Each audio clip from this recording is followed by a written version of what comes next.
Olá, muito bom dia. Está começando o nosso Café com Política e esta semana nós damos uma pausa com os pré-candidatos à Prefeitura de Itapema e começamos as entrevistas com os pré-candidatos à Prefeitura de Porto Belo. Hoje recebendo aqui o presidente da Câmara de Vereadores de Porto Belo, o vereador Magno Munhoz. Seja muito bem-vindo, Magno.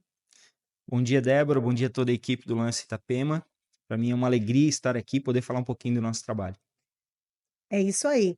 Magno, então comece se apresentando. Quem é o Magno Munhoz? Magno Munhoz, tenho 43 anos, sou casado, tenho 2 filhos, sou formado em gestão pública, fui secretário municipal entre 2017 e 2020, secretário de assistência social, eleito em 2020 vereador e agora em 2024 assumi a Câmara de Vereadores como presidente da Câmara.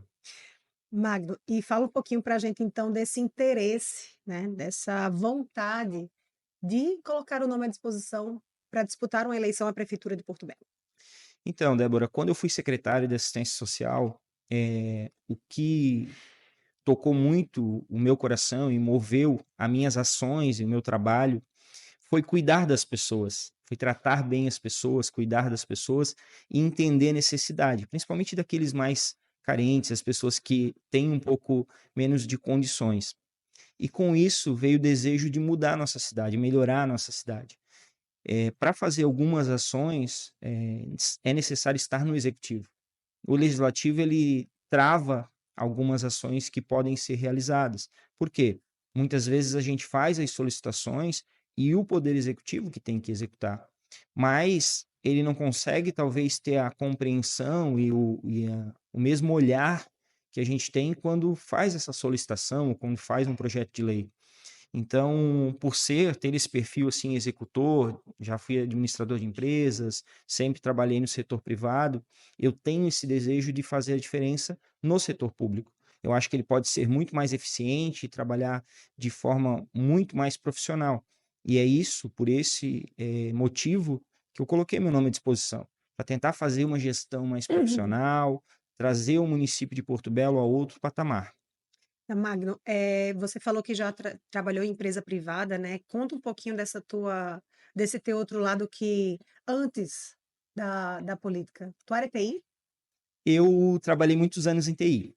Eu fui, na época das lan houses, né, que Uhum. era famosa, que tinha todo Forte. mundo, era uma época muito forte.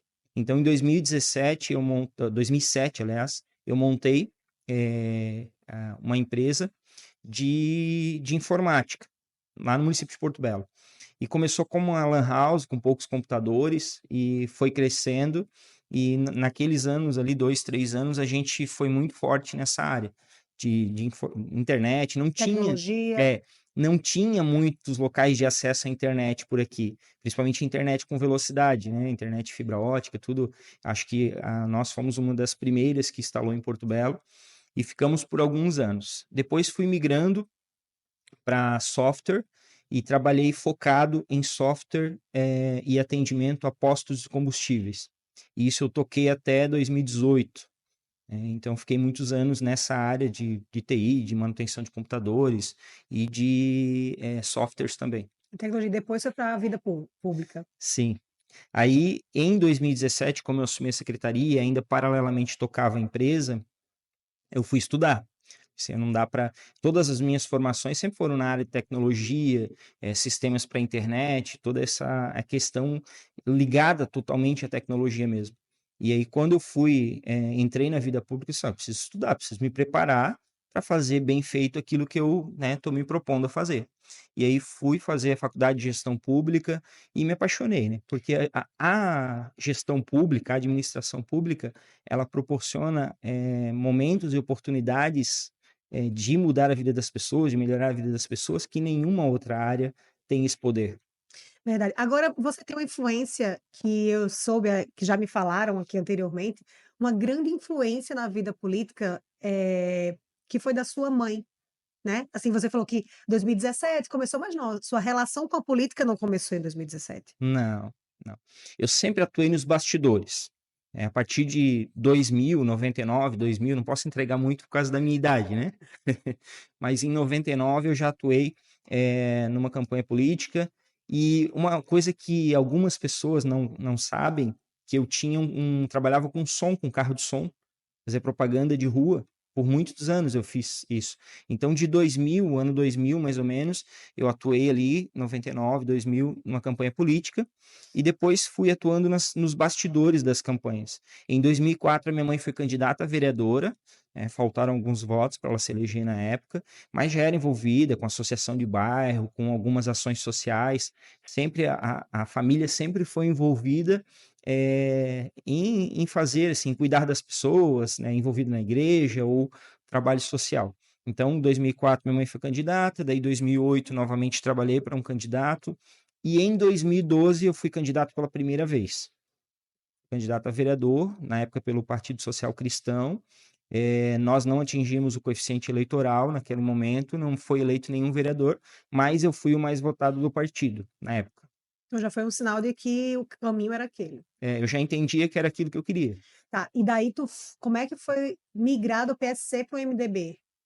Então, o que Dentro aconteceu? dessa linha cronológica, né, É, pra em 2016 eu fui candidato novamente pelo PSC, porque ainda existiam as coligações partidárias. Então o PSC estava coligado com vários partidos, na época eram 8 partidos, e o PSC era um desses partidos, e o MDB era o candidato a prefeito. Então, nesse período, que foi a minha segunda tentativa, me faltaram 28 votos para nossa, ser muito eleito. pouco. Muito pouco. Mas, e daí em 2020, com a mudança das regras partidárias, não tinha mais coligação, eu tinha que migrar para um partido. E naquele momento, o partido que me dava mais condições de eleição era o MDB. Ah, tá. Então agora vamos passar um pouquinho, já que você explanou um pouco da sua trajetória, né, de como você ingressou na vida pública. Vamos falar um pouquinho então das problemáticas de Porto Belo? Eh, Como você elencaria quais os principais problemas da cidade de Porto Belo atualmente? A cidade de Porto Belo, como todo mundo fala, é a bola da vez. Né? Os investimentos estão em Porto Belo. Nos últimos 3 anos, nós passamos Balneário Camboriú na quantidade de alvarás de construção emitidos. Nós temos mais de 600 alvarás de construção em 3 anos. Então, com esse crescimento, que é inevitável e é necessário, é um crescimento muito importante, vem os problemas de infraestrutura. E o município, ele não tem se planejado ao longo dos anos. Né? Por mais que nós temos um plano diretor que diz, que dá algumas diretrizes, o planejamento a longo prazo ele tem que ser feito pela gestão pública. Então, vem os problemas, saneamento básico, nós não temos coleta e tratamento de esgoto, nós temos problemas com a coleta de lixo, infelizmente ainda não conseguiu adequar, a gente está mais de um ano com problema na coleta seletiva, por exemplo, a gente está tendo alguns problemas da malha viária, nós não temos, a nossa malha viária não é preparada para essa infraestrutura, para esse peso que está vindo dos caminhões de concreto, dos caminhões que fazem entrega para as obras. Então a gente está com algumas dificuldades que vêm com o crescimento. Mas, olhando para a população de Porto Belo, a gente tem outros problemas muito maiores, que é a mãe chegar numa creche e pedir a vaga e não ter. E muitas vezes a mãe perde um trabalho, uma oportunidade, porque ela não tem a vaga da creche. Assim como as escolas, né, nos últimos anos nós não tivemos construções de novas escolas. A última escola construída no município de Porto Belo, ela começou em o processo de liberação de recursos e projeto em 2013, e ela ainda não está concluída. Então, uma escola que levou mais de 10 anos para ser finalizada, desde o momento da liberação do recurso até a execução final. Ela está operando, mas ainda tem alguns detalhes para terminar. Então, a gente vê que nos últimos anos não foram construídos escolas no município de Porto Belo. Nós precisamos resolver isso também. Então, resumidamente, nós temos problemas de infraestrutura no município de Porto Belo. Mas você citou aqui a falta de planejamento como o grande gargalo para todos esses outros, seria um guarda-chuva de todos os outros problemas. Isso, isso. O que acontece? Nós estamos com, como eu falei, 600 alvarás de construção em 3 anos. Quanto vai crescer a nossa população nos próximos 5 anos, 10 anos ou 15 anos. O quanto nós temos que construir de novas salas de aula, de novas creches, de postos de saúde, e como que a gente vai caminhar. Esse tipo de planejamento não existe dentro do município de Porto Belo. Nós não temos essa. Hoje, se todas as pessoas que compraram empreendimentos em Porto Belo resolverem realmente vir morar, claro que a gente sabe que alguns são investimentos, tem um período ainda.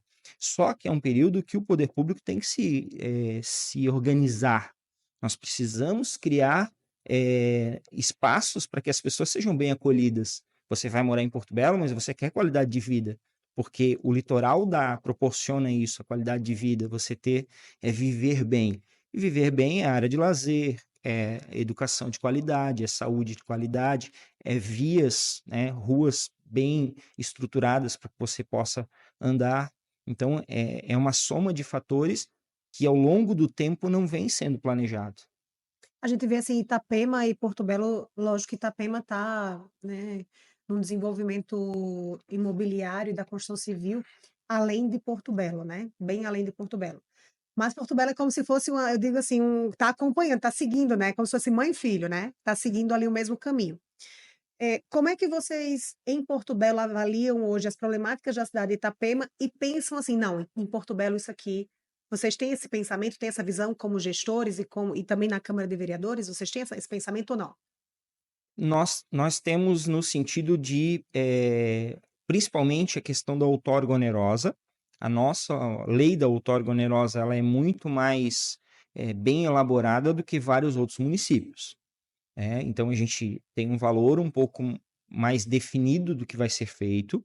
Nós temos a preservação das áreas verdes que estão mantidas, que você vê que em Balneário Camboriú agora está se correndo atrás para voltar a ter parques e áreas, e o município de Porto Belo nesse sentido, até mesmo por conta dos empreendimentos particulares, não tanto só pelo município, mas a lei municipal ela já prevê a preservação de uma área bem maior do que outros municípios, como Itapema e Balneário Camboriú. Então, nesse sentido, a gente tem pensado em formas e maneiras de transformar o município de Porto Belo em um município bem mais arborizado, com mais verde, com mais estrutura de natureza. Né? Tem o Parque da Lagoa, tem o próprio Viva Parque, só que é muito ligado também a questão da iniciativa privada, isso.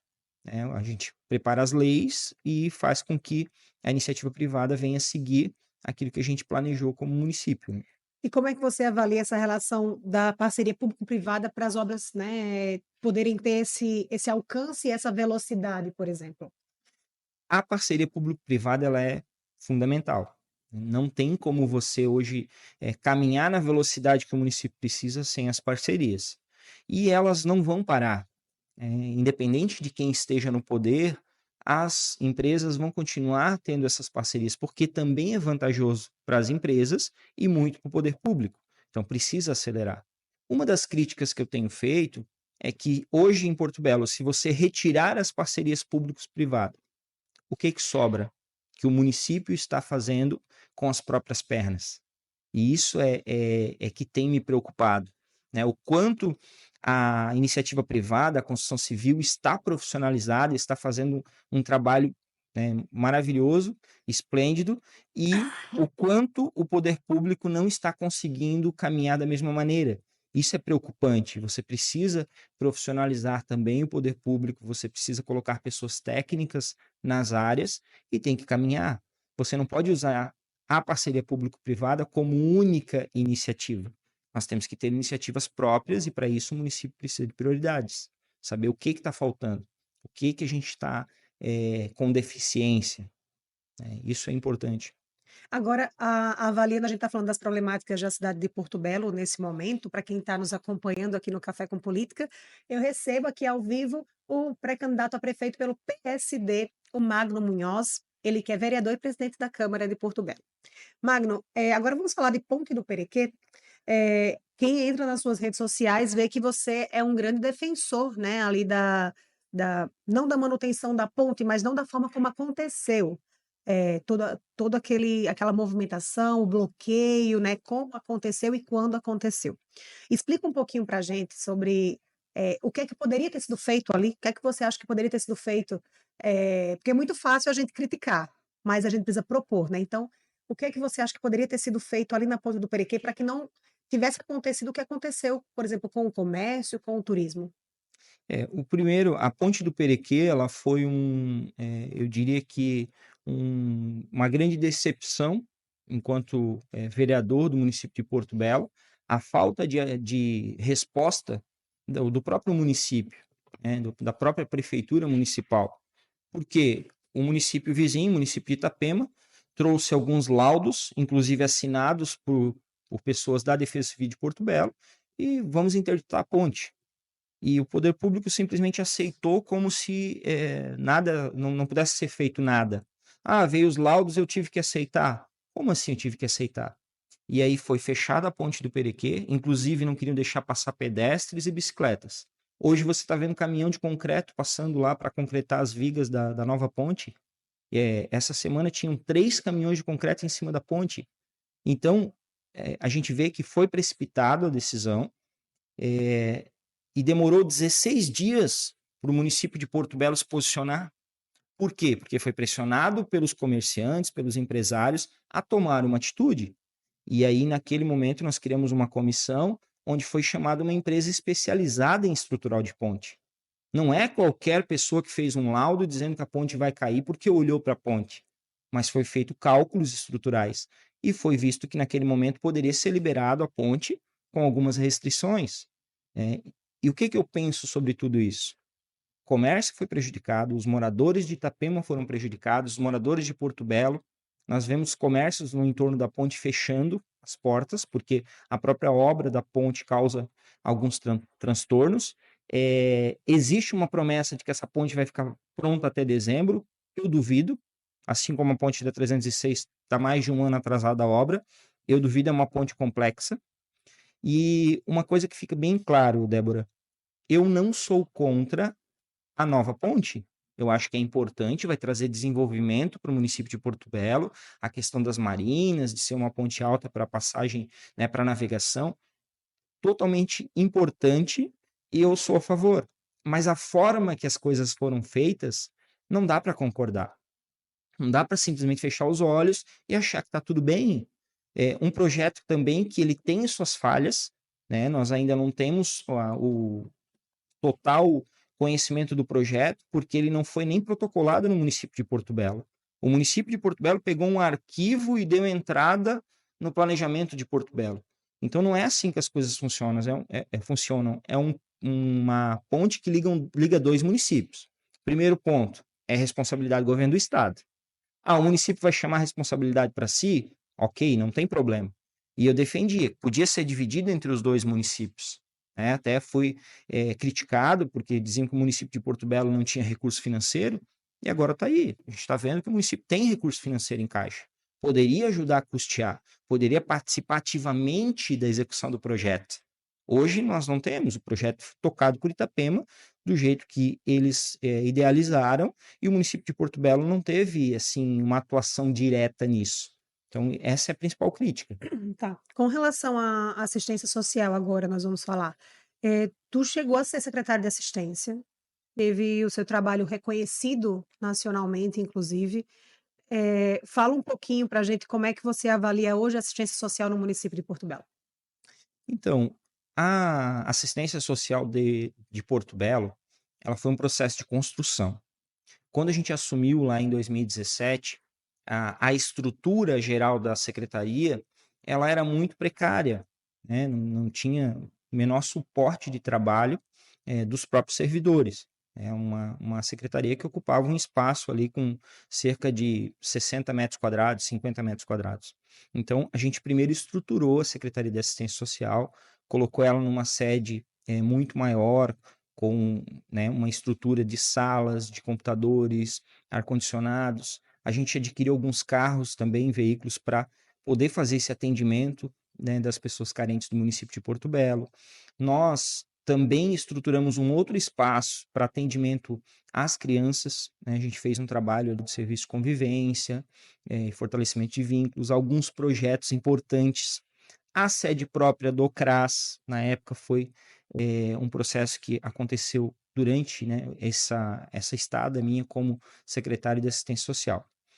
Dentro disso, nós criamos uma rede socioassistencial muito forte, né, onde atendia a população de forma a dar condições melhores para as pessoas carentes, sabe? E a gente fez esse trabalho, estruturou de 2017 até 2020 e colhemos muitos frutos disso, inclusive a questão da proteção às crianças e adolescentes. Nós tivemos no ano de 2019 uma questão de zerar todos os acolhimentos institucionais. Nós startamos a família acolhedora, que é uma forma de acolhimento familiar, e zeramos todos os acolhimentos institucionais. Por que eu fiz toda essa explanação do que a gente fez lá atrás? De 2020 para cá, claro que tem o efeito pandemia, nós não podemos ignorar isso. Mas a secretaria, ela ficou totalmente desestruturada, ao ponto de agora, no último mês, você não ter assistente social para atender nos equipamentos. Então, isso é muito triste para quem já esteve ali e viu que a secretaria pode fazer muito mais, né? E hoje a gente vê que ela está muito deficitária.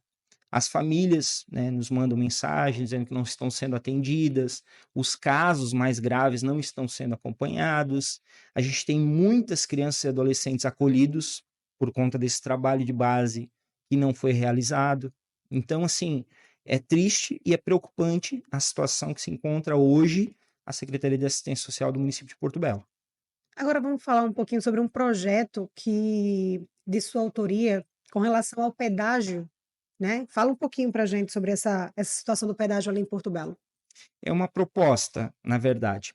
O que a gente entende? Existe um master plan, né, que é um plano ampliado do desenvolvimento do município de Porto Belo. E ele fala muito da margem oeste da BR-101, o bairro Sertão de Santa Luzia, Sertão do Valongo, que ainda não tem um desenvolvimento considerável. A gente tem algumas empresas instaladas ali, a gente tem algumas moradias, mas nós não temos ainda um desenvolvimento, um planejamento. Inclusive, nós temos o Aeroclube, né, que fica na margem oeste da BR-101. Algumas pessoas pensam que o Aeroclube fica em Itapema, mas é Porto Belo ali. E nós precisamos trabalhar isso.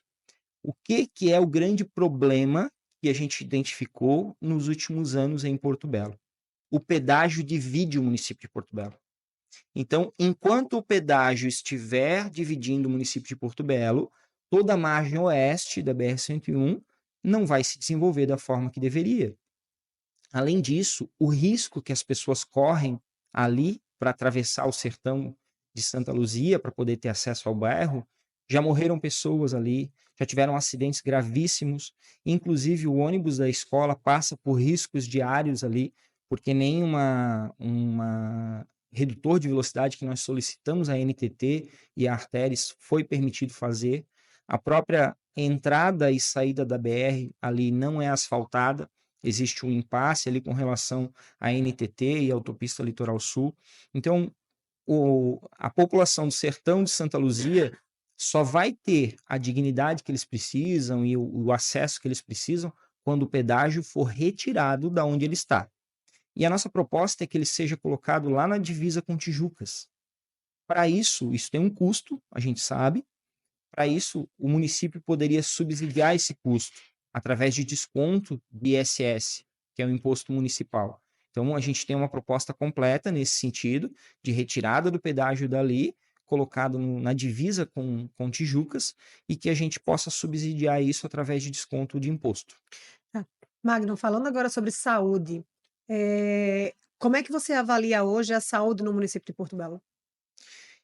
Voltamos a falar desse crescimento exponencial, né? A gente tem um crescimento populacional muito grande e é difícil a saúde, as unidades de saúde poderem acompanhar esse processo. Então, dentro disso, a gente precisa ampliar as unidades básicas, Nós temos um atendimento da saúde básica ali muito bom, mas nós precisamos ampliar, porque nossas unidades de saúde elas não comportam mais a quantidade de atendimentos. A gente está atendendo mais que o dobro da capacidade que cada unidade tem. E média e alta complexidade não acontece no município. Não, hoje a gente tem a média complexidade, nós temos o pronto atendimento, que também não está comportando mais a quantidade de atendimentos. Nós temos a previsão da inauguração de uma UPA 24 horas, né, nos próximos dias, que acredito eu que já vai começar num limite de atendimento. Infelizmente, nós vamos ter ali, pela quantidade de atendimentos que o pronto atendimento hoje do centro de Porto Belo está atendendo, Em defasagem. em defasagem, a quantidade de pessoas que acabam não indo lá para o centro, vão para o Hospital de Itapema ou vão para outros locais, eu acredito que a gente já vai começar essa UPA 24 horas em atendimento máximo já. Serão 4 médicos, tem toda uma estrutura muito boa, mas eu acredito que a gente já vai começar num certo limite de atendimento.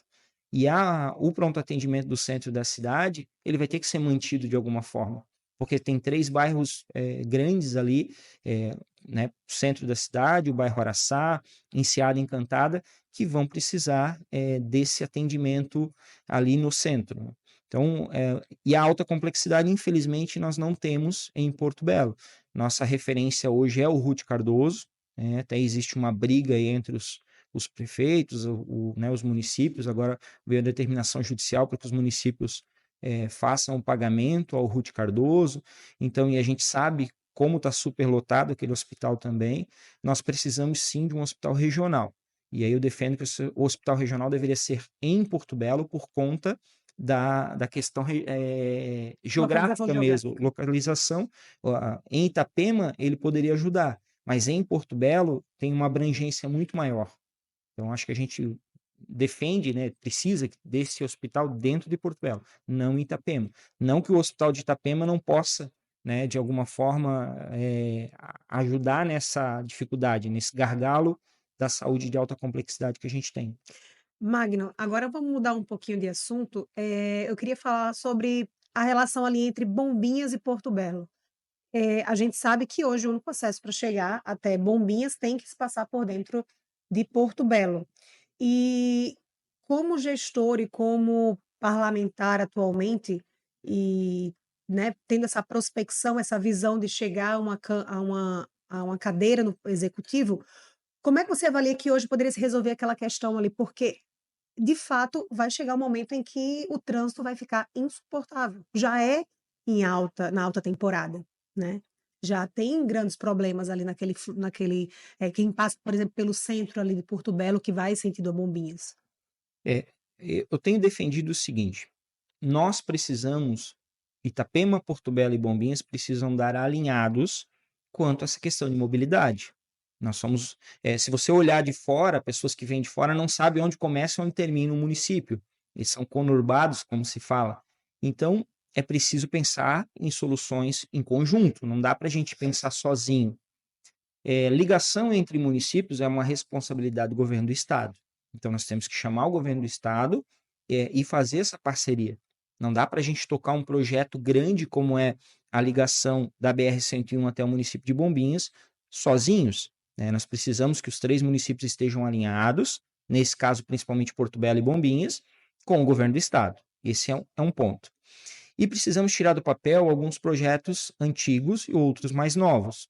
Existe uma proposta de ligação da BR-101 até o Forte Atacadista, que é através das torres, né, embaixo das torres de transmissão. É uma proposta do vereador Diogo, que veio com essa proposta de abrir essa via.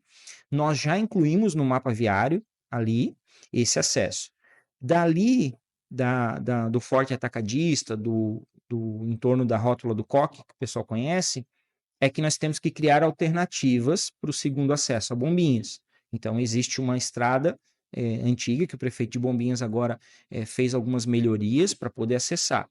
E aí precisa ter essa ligação que vai desafogar uma parte do trânsito.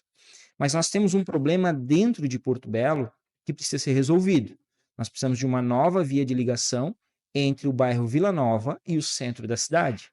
Hoje o nosso gargalo, inclusive em dias que não tem tanto movimento, é do bairro do Centro até o Vila Nova. Então, nós precisamos fazer essa ligação e isso é urgente.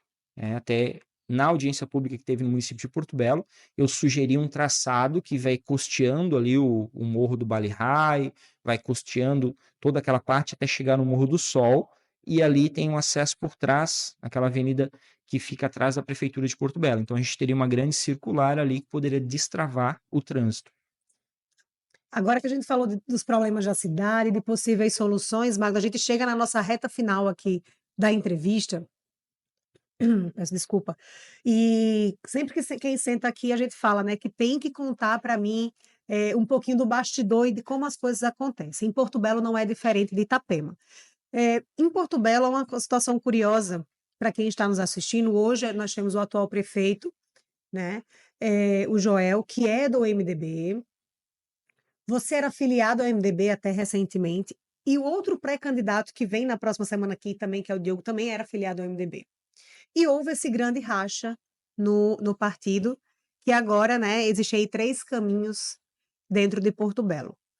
Por que essa desfiliação do MDB, Magno? Então, primeiramente, uma grande decepção com a forma de condução do nosso município. Nós vínhamos Atualmente. atualmente, nós vínhamos em uma crescente muito grande, o município realizando muitas coisas. Em 2022 foi como se o município puxasse o freio de mão e as coisas passaram a não ter a velocidade que o município precisa.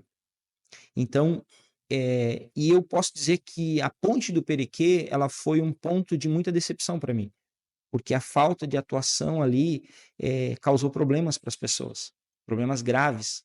A não tomada de decisão, muitas vezes, ela é Pior do tão que quando você toma decisão diferente, né? ela é tão nociva às pessoas, às vezes, do que uma tomada de decisão errada. Então, às vezes você toma a decisão errada e volta atrás, não causa tantos problemas quanto não tomar uma decisão. Se você não escolhe, as pessoas escolhem por você. Então, esse foi um dos pontos principais. E aí a gente acaba vendo que não adianta seguir nesse caminho. Não havia um diálogo mais ali? Foi se perdendo, porque você vai dando ideias, você vai dando soluções, você vai dizendo aquilo que pode ser feito, se colocando à disposição para ajudar. Mas em alguns pontos você vê que não é ouvido. Você não tem essa abertura. Ou a pessoa ouve e não resolve os problemas. Então a gente acabou entendendo que não adianta somar ali porque não está funcionando. E nós temos problemas gravíssimos no município. Nós temos várias situações que já deveriam ser tomadas decisões. Por exemplo, a questão do saneamento. Você empurrar com a barriga uma gestão da água municipal que já está sendo questionada, inclusive pelo Tribunal de Contas, e não trazer uma solução, uma criação de uma autarquia ou uma concessão para resolver o problema como um todo, isso para mim é muito grave. Nós não podemos seguir nesse caminho, nós precisamos trazer soluções.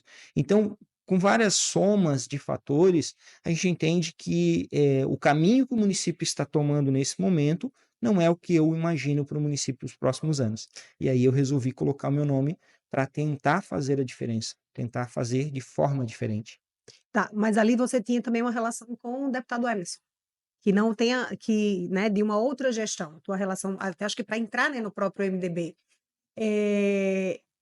E aí como é que ficou essa situação, assim, para você hoje, com relação ao Emerson?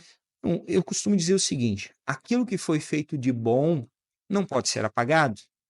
Você não simplesmente aquilo que foi realizado e ele ainda foi até hoje é o melhor prefeito que já passou pelo município de Porto Belo com relação à realização de ações, e isso permanece.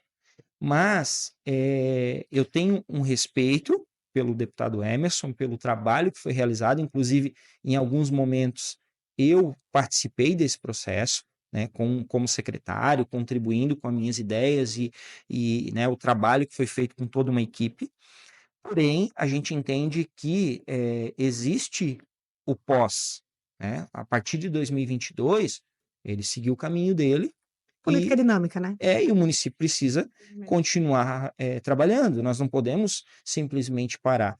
Aquele momento conturbado que aconteceu, uma eleição suplementar, era quem estava ali e tal, vamos... Beleza, mas agora nós temos tempo, nós teremos 4 anos pela frente, né, para planejar o município, para pensar quem é o melhor gestor para o município de Porto Belo. Ser uma boa pessoa não é o suficiente, isso é obrigação. Ser uma pessoa é, Bom gestor. honesta, né? Isso é pré-requisito. Isso tem que ser. Mas não significa ser um bom gestor. Então, nós precisamos de gestores capacitados e pessoas técnicas em cada área. Então, é isso que eu acho que o município de Porto Belo está precisando. Magno, nós chegamos aqui na nossa reta final. Antes de eu abrir aqui o microfone para você falar, eu quero fazer uma última pergunta. A gente vê ali que no desenho dos pré-candidatos, né, do xadrez político de Porto Belo, nós temos o Diogo, que é pré-candidato, a Soraya, que é pré-candidata, Rosana. Rosana, que é pré-candidata também, perdão, a Rosana, que é pré-candidata, o Joel, né, como pré-candidato também, e o Magno. Nesse xadrez, há possibilidade de fazer ali uma parceria com algum outro para formar uma chapa forte? Então, nesse momento eu estou num momento de pré-candidatura pelo PSD, um partido muito forte que vem trazendo pré-candidatos em todos os municípios da região. É um projeto regional, né? Um projeto regional com o apoio do João Rodrigues, que tem, né, seguido à frente. Tem o apoio também dos deputados estaduais, federais, o prefeito Topázio de Florianópolis. Isso é bem importante. Porém, nós temos que, dentro do município, ter esse arranjo político, né, para que viabilize as candidaturas. Hoje, eu penso que algumas propostas, ideias, que elas se convergem, está entre eu e Diogo Santos. Nós vamos estar juntos lá na frente. Talvez. Então, existe algumas convergências. Uma pessoa que eu respeito muito, que tem um trabalho já consolidado, 2 mandatos de vereador. Apesar de jovem, né? Já tem uma trajetória. Muito jovem, mas tem uma linda trajetória. Então, hoje, dentro dos 4 pré-candidatos que se apresentam aí, eu acho que as minhas afinidades estão um pouco mais voltadas ao Diogo Santos. Mas isso é uma construção que talvez lá na frente a gente vai ver como que vai se desenhar. Sabe que eu percebo que você tem um perfil muito parecido com o PL. Eu sei que você está no PSD, mas eu vejo que você tem uma boa, seria, né, uma boa identificação ali com algumas pessoas que são do PL, eu percebo. Já procurar pessoas de outros partidos, por exemplo, não do PL hoje, que o PL está com o Ailton, né, que é o vice-prefeito, mas pessoas que seguem, por exemplo, o PL, que são, né, mais da direita, tem procurado você também?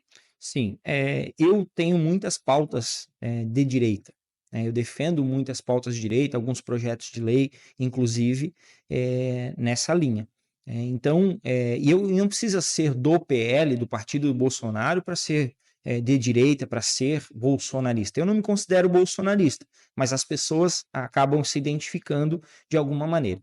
Inclusive, fica aqui o convite, né, para as pessoas do PL, para as pessoas dos outros partidos, para virem conhecer esse grande projeto que está se formando para o município de Porto Belo. Se quiserem fazer parte, eu acho que tem que ser suprapartidário, né? A gente pode somar esforços, por mais que muitas vezes alguns dirigentes não estejam juntos, mas as pessoas, né, dos partidos, né, estão convidadas para conhecer o nosso projeto. E eu já deixo, então, encerrando aqui a nossa entrevista, Magno, eu já deixo o microfone aberto, então, para você falar com seus correligionários, com quem está te assistindo em casa. Então, eu agradeço, né, o espaço do Lance Itapema, estar aqui, poder falar um pouquinho de propostas e projetos para o município de Porto Belo. Eu deixo aqui à disposição as minhas redes sociais para poder construir. Nós estamos num processo de construção de um novo projeto para o município de Porto Belo. E você pode fazer parte disso. Eu espero que todas as pessoas de Porto Belo se identifiquem com esse trabalho e que a gente consiga, sim, fazer um município muito melhor para se viver. Eu diria o melhor município para se viver no Brasil. Muito obrigada, Magno, pela sua participação aqui no Café com Política. E você que está nos assistindo em casa, continue muito bem informado acessando o nosso site www.lanceitapema.com.br e na próxima semana, na próxima terça-feira, nós continuamos a entrevista com um outro pré-candidato a prefeito de Porto Belo, o Diogo Santos. Eu espero você.